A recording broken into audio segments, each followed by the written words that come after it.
இப்ப நீங்க வந்து ஒரு பிசினஸ்ல வந்து மணிய பிரையாரிட்டியா பார்ப்பீங்களா? இல்ல வேல்யூவ பில்ட் பண்றத பிரையாரிட்டியா பார்ப்பீங்களா? ஏன்னா 2ம் 2 ட்ராக். ஓகே. இப்ப ரூ. 600,00,00,000 உங்க கம்பெனியுடைய மதிப்பு அப்படின்னு சொல்றது வந்து ஒரு வேல்யூவேஷன்.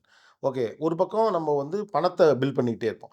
இப்ப உலக நாடுகள்ல பார்க்கிறப்போ பெருநிறுவனங்கள் வேல்யூ பில்டிங்ல பெரிய அளவு கான்சன்ட்ரேட் பண்றாங்க. அதுக்கு சில ரீசன்ஸ் சொல்றாங்க. நீங்க ஒரு ஆன்ட்ரப்ரனரா எதுக்கு இம்பார்ட்டன்ஸ் குடுப்பீங்க? வேல்யூவேஷன் தான்.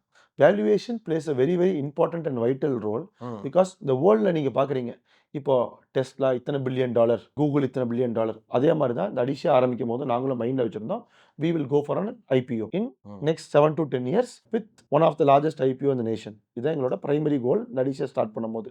பிசினஸுக்கும் இந்த வேல்யூவேஷன் என்ன டிஃபரன்ஸ்ன்னு கேட்டீங்கன்னா, பிசினஸ் பண்றவங்க மாத ரீதியான ஒரு ப்ராஃபிட் கிடைக்கும். வருஷமான ஒரு பேட் கிடைக்குங்க.